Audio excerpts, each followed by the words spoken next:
YNW Melly's defense team grill gang expert in newly released Deposition. There's so much talked about in this Deposition. This guy brings up XXXTentacion, Drake, Chief Keef, Lil Durk, and King Von. They also talk about Melly apparently sending messages through the jail still. A lot of chaotic, intense moments in this whole thing, so buckle up, hit subscribe. Here we go, boys. All right, here we go. Good morning, Danny Polo. So I believe last time I didn't see anything as to any classes or rap music. So what changed? What makes you an expert now? Bro. If you watch the first Melly trial, his testimony was not indicative of an expert in any way. He's basically an undercover cop who knows a little bit about gangs. And somehow they get these guys in front of juries, dude, as experts. I've taken classes on rap music. That's listed in all my bios. So what classes were those? The names of them, give me a couple of minutes. I'm trying to connect to my hotspot. So I thought when we were in trial, you had testified, correct me if I'm wrong, that you had moved to a different division. Well, I'm in the same division. I moved to the Money Laundering Task Force, Strategic Investigations Division. One side of it is Major Narcotics Unit, Gang Investigations Task Force, Organized Crime Task Force, Money Laundering. Other side is Internet Crimes Against Children. Jesus. ICAC. Not sure what that is. I could Google it, but I don't feel like it. Bomb Squad. What other cases in this one have you worked that involved music? Testified on? Yes. What's his name? Gregory Cunningham testified in that case on rap lyrics and street slang. So Gregory Cunningham is the only one, and so that would be the case that you would say makes you an expert on music. No. So where's your basis of your expertise coming from? I wouldn't call it music, I'd call it gang lyrics, and I'm by no means an expert in all genres of music. So when you testified on Gregory Cunningham's case, were you testifying on gang lyrics or testifying on lyrics? Lyrics. So what lyrics? Gregory Cunningham was a rapper. He was someone who said he was trying to become a rapper. Multiple songs and lyrics written down on his phone. I was called in as a rebuttal expert. Mr. Cunningham took the stand as an expert himself in rap. Wait, what? The guy testified in his own case? What the fuck? It ended up being a not guilty. Holy shit. So ultimately when you were testifying about lyrics and you were saying what? You were saying he was part of a gang because of these lyrics? No. So what was the purpose of your testimony in that case? The lyrics were evidence of showing his consciousness of guilt and motive for murder. And what songs of his? The name of the songs? I didn't listen to any of his songs. They were just lyrics that the defense was using as they were just claiming it was just music and had nothing to do with the crime, even though it was specific to the crime. So what expertise are you bringing to this case? I'm analyzing how gangs use lyrics and songs to discuss murders, explain retaliation, show their motive. See, man, like this type of expert, bro, is just so fucking stupid to me, man. I don't think this should be shown to a jury. He's not really an expert of anything. It's like more so something he just learned. He has opinions on what he thinks certain colors mean and certain words and lyrics mean. How they use lyrics in songs, whether they're published or not, recorded or not, to show either intent, motive, knowledge of crimes. Give me an example of a gang lyric. So there's a specific genre of rap called drill rap. Why are we talking about drill rap? Melly is not a drill rapper. You're saying drill music, so let's talk about drill music. So is Melly a drill rapper? I wouldn't call him a drill rapper. I'm explaining the ongoings of how this music became more about the crimes that these subjects were committing instead of just making music. So we're talking about the origins of where you feel subjects have now started making admissions to their crimes. Was originated with drill, right? So that's where all this starts from, is drill rap. That's when it starts taking off, right? And for their sake, please explain what you believe drill rap is. Drill rap is a style of rap music originated in Chicago. Are we really about to bring up Chief Keef right now? What the fuck? The songs are more generally, let's say if you want to compare it to like a mainstream rapper, not just talking about sex, money, and drugs. They're talking about specific crimes they committed. They call it rival gang members or other subjects that were involved in conflicts. Oh, he definitely about to bring up Lil Durk, right? And they rap about crimes they're going to commit, crimes they have committed. It's kind of like calling each other out, and then this music has led to other rival gangs and then coming up with their own tracks and lyrics that then talk bad about other gang and explain the crimes they commit against them. So let's say gang A just killed so-and-so's brother in gang B. Then they would at some point draw up a song about that. For the most part, they talk about it pretty straight up. I smoke so hard and put out the person's name. 60% of you aren't subscribed. Come on, hit the subscribe bell. So what year did this music start coming out? The early beginnings, early 2000s. We're gonna take a break, okay? What the fuck is going on in this Deposition, bro? Drill rap in the early 2000s. Where did you learn that? Just history, that's common knowledge. Whose common knowledge? Did you go to school for this? There's no schools on drill rap. I can't go to college for drill rap. So is there any music, any degree that you would get on study of rap music, hip hop, anything like that? I don't think a degree makes you an expert necessarily. Have you published any articles on music? No. Where did you learn foundation of what? You're telling me right now that it comes out of Chicago. Where did you learn that? Because the people that came out with it do documentaries. What people? The original rappers. See, this guy just seems like a moron to me, dude. What's their names? Chief Keef, Lil Durk, and King Von. Little Durk. So Chief Keef is the originator of drill music. And have you learned that on the internet or a documentary? What's the name of the documentary? I'm saying I learned it from following the music. So does Chief Keef do a documentary? No, I'd have to see if he has one. There is a Noisy documentary with Chief Keef. Remember that awkward white guy following around Chief Keef like 10 years ago? That shit's so fire. He did the same thing with Lil Durk too, I think. I watched both of those like 10 years ago. No, I'd have to see if he has one. So you didn't see a documentary, so it's just your opinion. It's not an opinion. It pretty much is his opinion. I don't know how that qualifies as an expert. It's horse shit. So what is it? What do you mean? So you're saying Chief Keef is the originator of drill music. I didn't say he was the originator. He was one of the first ones in that genre. Started pushing out drill music. I already said Melly is not a drill rapper. I'm just explaining. I'm trying to get your basis for holding yourself out as an expert. So I'm not ready to talk about Jamel yet. So first rappers in genre of drill. Then what were the other people? I don't know. You said King Von, Lil Durk. They're also in the genre of drill music. Yes. So then it's safe to say your understanding and expertise does not go past what, 2010? Is that where all this is originating from? Drill music started in the exact year. It was 2010. What are you reading from? I'm turning on my computer. Oh, I thought you were reading something. I couldn't see your screen. Miss Liberty says, so you're expecting testimony that drill music started in 2010 Chicago? Yes, south side of Chicago. I'm just trying to find the CV. So what's the word people teach themselves? We basically read and you teach yourself, so that would be how you got your expertise. Is that just reading and teach yourself? Listening to music, right? Listening to lyrics of Chief Keef. Listening to music, following the crimes that occurred. Love Sosa, founding godfather of drill music. You're giving me the title. I'm saying these are some of the first people that became very famous of drill music. So I just want to break this down. 2010. So 2010 is when we get the new genre of people making self-admissions about crimes. Has Chief Keef ever been prosecuted for one of these admissions that you're saying he's making in his music? At the moment, I don't recall. I'm just logging onto my computer. Tell me more about Chief Keef. About his music? Yeah, and how it helped you with your expertise. Tell me about King Von, Lil Durk. What about it? So what did you learn from his genre of music that is the basis of your expertise? Jesus Christ, let's get to the meat and potatoes, dude. Can this guy just explain what he learned? It's horseshit. He didn't learn anything. He listened to lyrics and said, oh wow, they're explaining crimes. Now I'm an expert in gang expertise for lyrics and rap music. So these subjects have criminal histories involving violence. The violence, if you track it back and correlate to the songs they are discussing that were committed, crimes they've committed, that's how things kind of overlap with each other. So can you give me an example or song that Lil Durk talks about, a song that he admits to committing a crime? At the moment right now, no. So when would you be able to do that? I can put together well, you were listed as an expert October 6, 2023. You were listed as an expert. Wait, after the first trial? So now suddenly he's an expert after the first trial. Interesting. He went through all the emails that Melly had. Remember Melly was emailing blood members, like blood gang members and shit, about like the rules of blood gang and shit, dude. I'm sorry, I apologize. January. So for January from now, you haven't prepared any reports, just nothing. We're on appeal, so I don't know what we're going to talk about. I'm not going to do extra work. The music's not on appeal. The case is on stay. I don't know what's going to be appealed. I'm not going to be doing extra work that's not being asked of me. So I promise you there's nothing about music. These 55 songs that is up on appeal right now. So I don't know why you would have been listed as an expert a year ago and you're now telling me you haven't done any work. The 55 songs they're pointing out here, Melly's team, is, remember, the state is trying to add 55 songs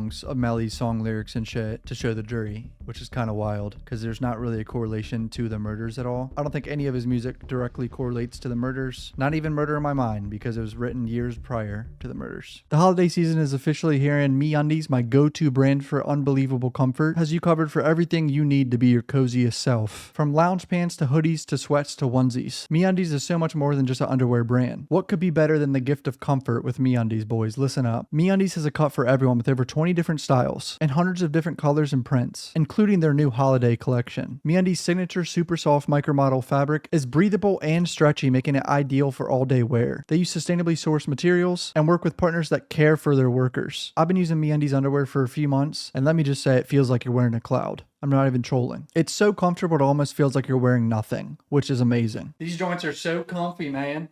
Oh my God. They're so comfy. Me personally, I would say check out the Lounge collection. That has some of the comfiest joggers and hoodies I've ever worn. Knock out all your holiday gifting needs today with MeUndies. To get exclusive holiday deals and savings all month long, go to MeUndies.com/cuff. Enter promo code CUFF. That's MeUndies.com/cuff. Code CUFF. MeUndies. Comfort from the outside in. Appreciate you guys. See the rest of the video. But let's move on. Can you give me a song that King Von sings that he's admitting to committing a crime? I don't have that off the top of my head. So the answer is no. Bro, so if he's a big gang expert and brings up these rappers and says they started talking about crimes, why would he not know and be prepared for songs that they've said shit in? He's the expert. The expert is supposed to know everything, right? That's their memory. If you put a scientist up who's a goddamn chemistry scientist, he's gonna know everything about chemistry off the top of his head. Gang lyrics are used in the criminal words to discuss and talk about crimes they have committed and how they will commit. I'm not saying I'm an encyclopedia for all titles of songs and discographies. Well, you should be.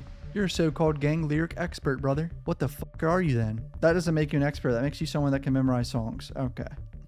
Fair enough. Give me an example of a song, a rap song where somebody's admitted to a crime. Right now, I don't have it in front of me. Okay. I have a list of music that have been examined, not in Melly's case per se, but other cases, and I've learned about these crimes that were committed and discussed in songs. I've taken classes about it. What did you learn in these classes? They go over the history of music. They go over the history of the crimes being committed by the subjects that are making these songs, and then they track the violence based on the release dates and show how the crime happened. This date, song was released on a certain day after that, bragging about the murder they committed or shooting they committed, and then the retaliatory actions happen. And then songs released by other side. We got that from you before, and then I asked you the name of the classes and you couldn't tell me the classes. Can you tell me the classes where you learned this? It was the Florida Gang Investigator Association. It was 2 or 3 years they put on classes that I've taken. I'm trying to pull up the class list here. You can't tell me what they were talking about. You can't tell me. They talk about a lot of people. I want to go research what you know. So who do they talk about? Those are the 3 subjects. Chief Keef, King Von, Lil Durk. Julio. Oh boy, Julio's getting brought up here now. Here we go, boys. He's a drill rapper? Yeah, he's in the drill genre. That doesn't mean that's the only thing they do. I want to clear one thing up. So then you're telling me that the law enforcement is teaching classes right now and you are being taught that Chief Keef, King Von, Lil Durk, and Julio are making music and admitting to crimes. Is that what you guys are being taught? Yeah, that's what's discussed in these classes. So when they talk about rap police, is that real? No, it pretty much is real because you're police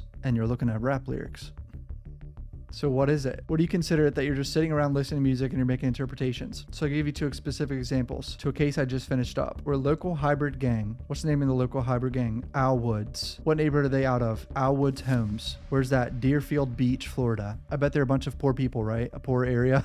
Damn, Melly's team all right. Nope. Seized 1.5 million from them and maybe like a total of 3 million in assets. So they're definitely not poor. Okay. She meant they grew up poor. He know what she meant, bro. Are their parents? No, they're very well off. So talk about the Alwoods. You're now studying them, a case in their music. Right. So I'm going to give you an example. We had a string of gang-related homicides and attempted murders. Drive-bys going back and forth for like 6 months. When we tracked it back based off information from victims who survived, informants, and we were able to track at least where it started, where the violence started. At the same time, 2 different groups. They have 1 or 2 guys in each group that had rappers in it, and these rappers are coming and making music, not necessarily drum music, just they are making rap songs. And these rap songs, they are discussing the crimes that are being committed. They're discussing specific events that we have police reports for, and then every time the song would drop, it was usually discussing a homicide or attempt homicide that has occurred. So that's the example. What's the case number? The operation is called Operation Play for Keeps. Okay. It's 24 defendants. Jeremy Barr is the lead defendant. So you've been able in this case to cross-reference the crimes that are being committed by this alleged gang in the songs. Yes, that will be interesting. Are you having to interpret these songs this time around? On that case, yeah. Yeah, I listen to songs. I listen to their whole discovery since it's the case I was actively working. Listen to the lyrics and pick up specific shout-outs, calls that they made about rival gangs, using their street names, stuff like that to be able to know that they're talking about. We did have you testify, or the state had you testify in the last trial. And you know we had Kevin Gates' song up, and I actually told you guys ahead of time it's Kevin Gates word for word. Okay. And both you and the prosecutor argue with me, and I think my last comment was, wow, it's very clear you don't understand what black people are saying. And he tried to testify that he wasn't singing Kevin Gates' song, and then we had to put the lyrics up and kind of take that back, that it was verbatim. So they have a video of Melly that they used in the last trial where he said, no regrets for the shit I did, that also mean for the N-words I killed. And they showed this video to the jury, I'm pretty sure, when it's literally lyrics to a song. It's not an admission. They were trying to say it was an admission of guilt. So is this ever coming up again? Because now you're trying to again interpret what these people are saying, and you kind of have a track record of doing it wrong. Fried him. So how are we supposed to rely on you this time around where you've already been proven in court not to really understand how things are being pronounced and said? Ma'am, that was a simple error.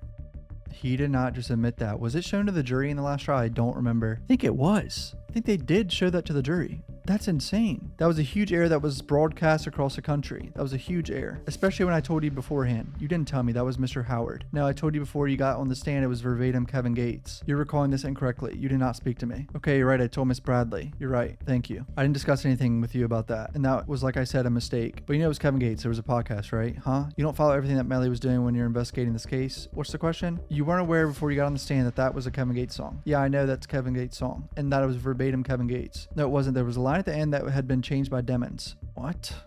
I don't remember this video of Melly, but I think this guy's capping. So now you're recanting what you testified to on the stand. No, I corrected myself on the stand. I can actually bring your testimony where you had to say it is verbatim, that song. Yeah, ma'am, I corrected myself on the stand. But now you're trying to walk away from it, that it wasn't. All right, I'm not trying to walk away from anything. So then, no, I'm curious because it's also been brought up to my attention that you have been speaking to various inmates inside of the jail questioning about Mr. Demons. Why? Here we go. About drama going inside of the jail. This is the stuff we probably don't know anything about here. I get calls from jail deputies that have inmates that want to talk. talk. We go and interview them. It's not necessarily about Melly all the time. So I've listened to a couple of the interviews and they were never about Melly. You continuously want to bring up my client. Why is that? Which interviews are you talking about? So victim Hupio, let's go for that example. He several times tried to move off Melly. You kept bringing it up. Why was that? He tried to move up Melly? Question mark. He wasn't trying to talk about Melly. You kept trying to bring up Melly's name. Why was that? That's not true. You know you'll be back here for 2 more days and I can gladly play that. You continuously kept bringing up Melly. Why is that? That was an interview about Melly. Mr. Hupio told the jail deputy that he wanted to come in and give a statement about Melly. Didn't he tell the jail deputy he wanted to give statements about who gave him the drugs and why he overdosed? No, he wanted to cooperate with law enforcement in general. Did he cooperate? He did. He gave a statement. Was that when he was still high after he just overdosed? He was not high when he gave the statement. So this inmate wanted to cooperate. And apparently Danny Polo here was grilling him about Melly. You're an expert on rap lyrics now. That's what you hold yourself out to be. That's what I've been qualified by a judge in the court, Broward County and federal courts. It's just insane to me how these judges get fooled like this. Excuse me, what federal judges have allowed you to be an expert and what state judges have allowed you to be an expert? And give me the name of the judge and the case, please. Pete Holden on rap music. What case was this? Cunningham. What other judges for rap? Yes. That was the first one. That was the only one in Broward. That was Judge Holden? Yeah. If you want to count the case where I testified on behalf of Drake, technically the defense was trying to bring him music and call Drake a member of Blood Gang. They brought their own expert who was wrong. That case. Usan. Judge Usan. They're bringing out the X case? And that was on the, what case? That was XXX Tentacion murder. What?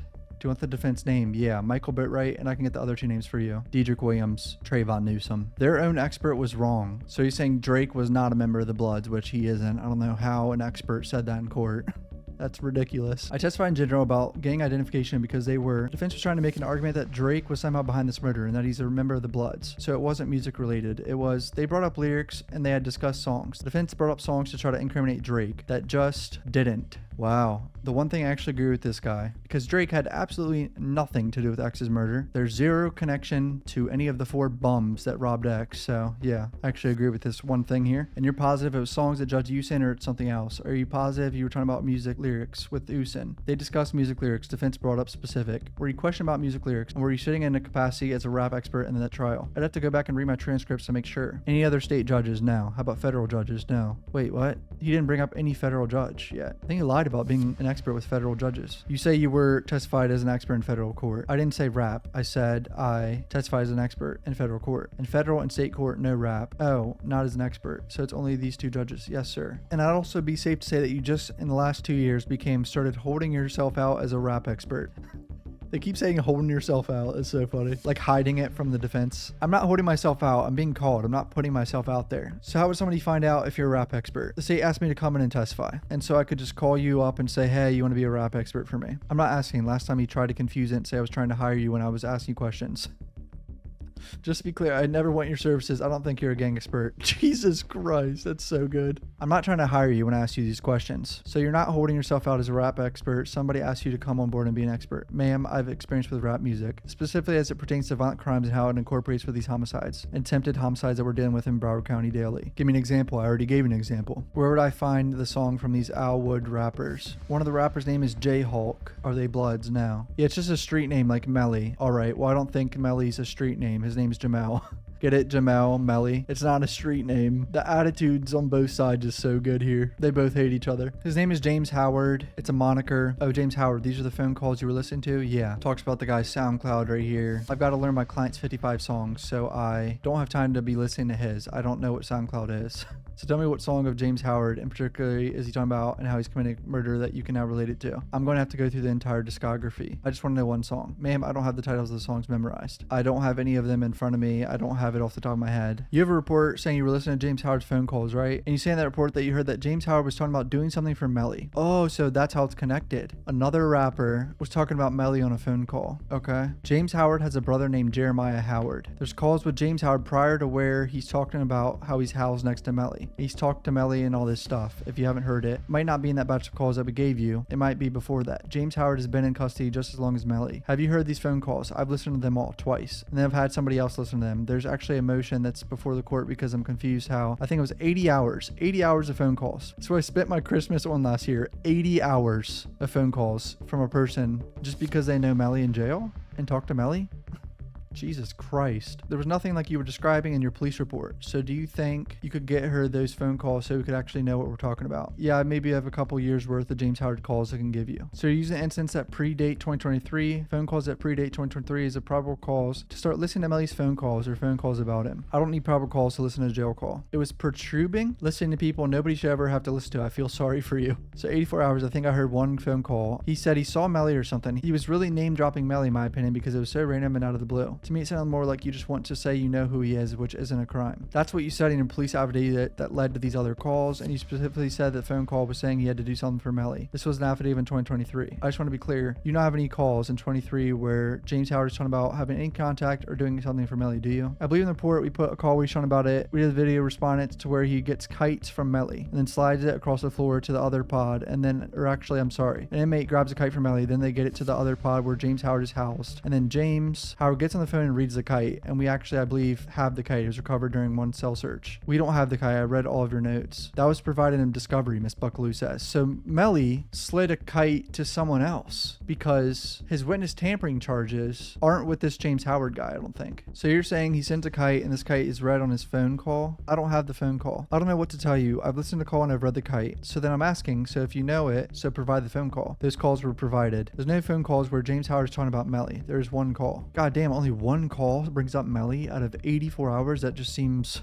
kind of like a waste of time. Give us the very specific phone call because I'm saying right now I've listened to them. There's nothing in what we've been provided showing James Howard sending a message for Melly. And who is he supposed to be calling? I believe he's talking to Cortland. Oh God, so Bortland's involved. Are you sure it's James Howard? I have it on video. Yeah, it's James Howard. And where's James Howard housed at this time? One pod over from Melly. Okay, Terrence Mathis is the guy that got charged with witness tampering with Melly and Bortland. So James Howard, I don't think got charged with witness tampering with Bortland and Melly either. So that's strange. They moved Terrence around a lot, so I can't keep track of where they're at. Asked the jail to look at the video and corroborate that Mr. Howard grabbed the kite and read it. How do you know who wrote them? Based off context, you've read some of them. I can try to pull them up if I have them. You're saying all these notes that you turned over, Jamel? No, some are written by Terrence Mathis and some are written by James Howard. So which ones do you identify being from Jamel? I would have to pull up all the kites and go through them. 80 something kites. 80? We don't have 80. I didn't get 80. Nobody saw 80 kites. My number might be wrong. Is it illegal to send notes between people in jail? If they're on lock, I don't know how the jail policies for sending kites. You'd have to ask one of the jail deputies. There was jail calls that showed Melly was communicating with the outside world through James Howard and Terrence Mathis. Listen to the phone calls and they speak about Melly and they're giving information to the outside world. Specifically Mariah Hamilton. What was the coded language they used? Apparently it was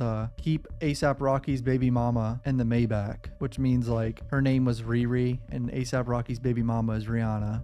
So they were trying to have a coded language like make sure she stays silent type shit. When was Mariah Hamilton called? Cortland is handing information over. Terrence Mathis and Cortland Henry, correct? And they're talking about a girl, right? Why do you assume that's Mariah Hamilton? There's plenty of phone calls between them discussing Melly's court case. Now we're talking about Mariah. It's a lengthy call. They're talking about Melly and at some point Mathis reads a kite and you can tell he's reading because he can barely read. All right, sorry, I laughed at that. He has very hard time reading, so he meant to pronounce his words. Sorry. It's not funny, but I'm imagining like a Key and Peele skit of this. Sorry. And then he says like how it's spelled, and then Cortland sometimes says maybe not on this call, but then Cortland will then correct him on how the word is pronounced. Tell you, hey, Rihanna, make sure she's hood. Tell her to keep vibing in the Maybach like she's been doing. Don't pop out of shit. Shit's almost over. I heard she's supposed to be pulling up. Probably Cap though, but tell her. Henry says, no man. Tell him, man, shut the fuck up. Tell him to stop talking about that. So Mathis keeps going after Henry says to shut the fuck up. Henry says, man, I ain't talking no more about that. Move on to the next one. Mathis says, hold on, I gotta read the whole card. So we know he's reading a kite whole card. I don't know what's what. Tell her to keep doing what she's doing. Tell her I love her and miss her. Tell her I'm going to eat her like some ice cream when I touch down.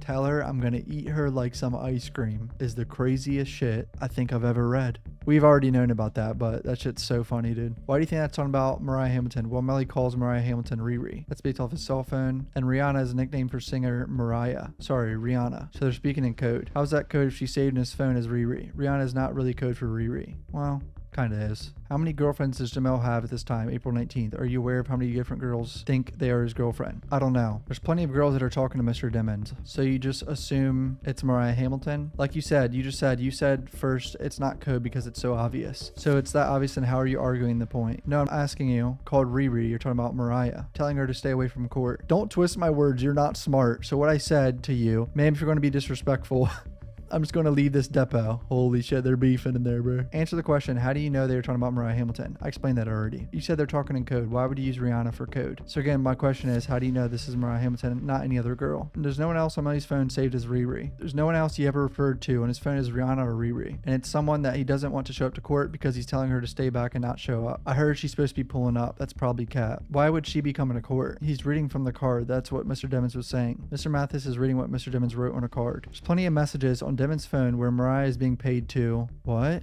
Oh, we can't talk about his phone, so please don't talk about his phone. He's saying there's messages on Melly's phone where Mariah is being paid? I don't remember that. This first trial was 18 months ago, so bear with me. So your knowledge of a crime in 23 is based off a phone that has been used since 2018. The background, you're saying, how do I know that Riri is Rihanna or Mariah? So you're just making assumptions.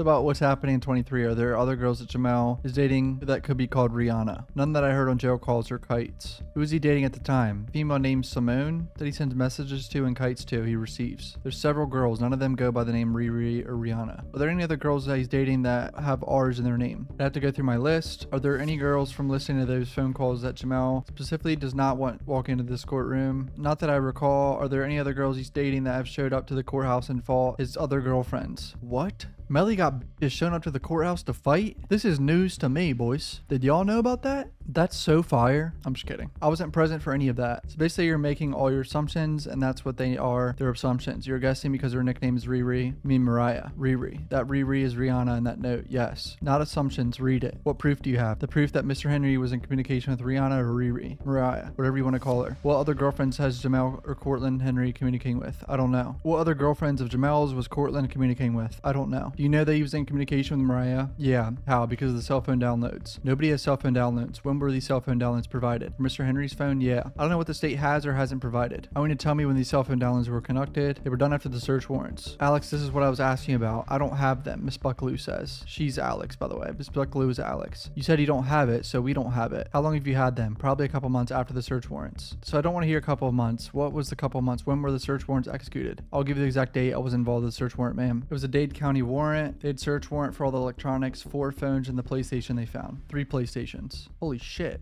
I think they're talking about Bortland. Bortland had 3 PlayStations and 4 phones. Out on bond? What was he doing? I think he was on house arrest. So when did the downloads come and how long have you had them and not turned them over? I believe I turned them all over. Your prosecutor just said she doesn't have them. And that's interesting because I'm still running under natural speedy. And I should have been in trial last February. You've had downloads that you haven't turned over to us.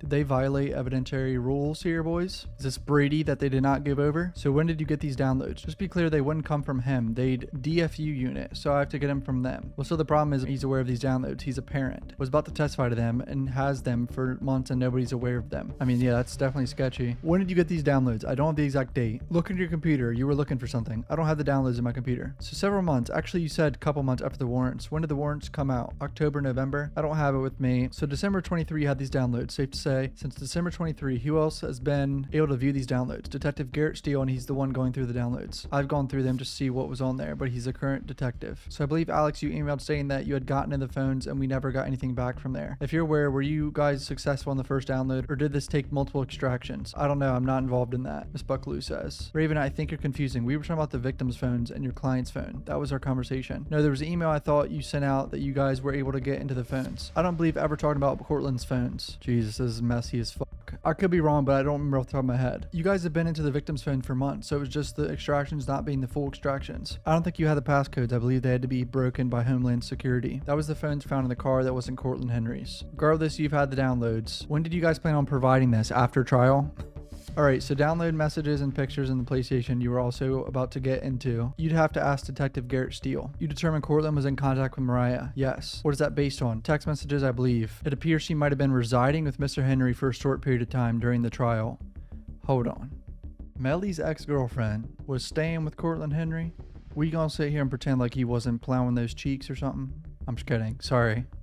What is Mariah Hamilton's relationship with Mr. Henry? Personal relationship? I don't know. They've known each other for a while. Weren't they friends? Yeah, that's what I said. They've been friends. Is there anything wrong off top if he's communicating with her? On behalf of Mr. Demons, who is not allowed to speak outside and telling her not to go to court, do you have messages of him saying, Mariah, don't go to court? You have to call Detective Garrett Steele. Tell me those messages. I don't have those in front of me, ma'am. I'm not in possession of that. That's not very fair. You're set for deposition. You keep telling me about those phantom things you have. You have phantom songs that talk about people committing crimes, and now we have phantom messages talking about Cortland Cortland Henry telling Mariah Hamilton don't show up to court. Do you want to turn any of this over so I can see them? You can ask Detective Garrett Steele. Why is this guy being a bitch now? Is there actually more messages between Cortland and Mariah for her not to go to court? Did you prepare any reports since the last trial related to Melly in this investigation? Is the reason why Garrett Steele and not Moretti because it's a gang investigation, so the gang unit is taken over. So you're investigating Jamel as a gang member now, right? What do you mean? You just said it's a gang investigation. When did Jamel Demons become a gang member? Earliest documentation of Mr. Demons as a gang member, I believe, is 2015 or 2016 by Indian River County Sheriff's Office. Yeah, he was being recruited from his neighborhood gang. They called themselves the initial name of their neighborhood gang. They repped blood, all the blood signs, colors. They called themselves 40th Avenue Army Gang. He was being recruited by 2 different G-Shine sets. We've already gone over this, and I've testified too. Wasn't the Army Gang the victim's gang? Juvie, didn't he claim Army Gang? They all do. And that would be your testimony as a gang expert that Juvie, the victim, claimed he was a blood. I didn't say Juvie was a blood, but he's the leader of the Army Gang, so I'm confused if he would have to be a blood, right? Or can he be a Crip? Somebody claiming to be a Crip run a blood gang. No, so like I said, it's a neighborhood gang. It's a hybrid gang. Hybrid gangs don't have that structure that a national recognized gang. So sanctioned blood set. Dude, this hybrid gang bullshit, we heard this so much in the YSL trial too. So the 40th Army Gang, a sanctioned blood gang. No, it was a hybrid gang. Neighborhood hybrid gang that took over characteristics of the bloods. They rep the color red, they throw up bees, blah blah blah. How do we stretch this criminal enterprise from these neighborhood gangs? We went over all this in the first trial. Miss Buckley says we're not going to go back to things he already deposed on. He's not been deposed. I'm asking him, we were looking at the new police report in 23. I think you showed him. He goes in there to use verbatim that I've seen. I think I've seen Gregory Cunningham's case. So he's kind of making this MO of this whole write-up that he has about Blood Nation.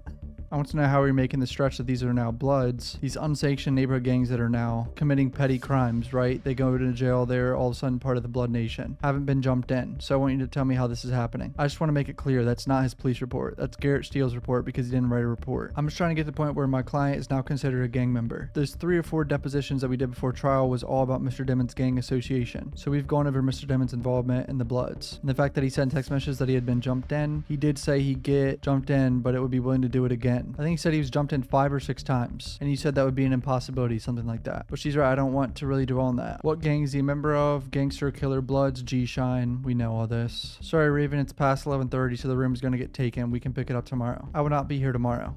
Alright, and the deposition ends. So Melly's apparently still sending kites. I'm very interested at how much of a disaster that Danny Polo's testimony is going to be at the next trial. Because he just sucks, man. Like, there's plenty of videos about him on YouTube. He just sucks. And his identity got exposed, so he better not have a mask on. His identity's been public for years. His own wife leaked his identity. Hit subscribe, comment down below what you guys think. Love you guys. Peace out.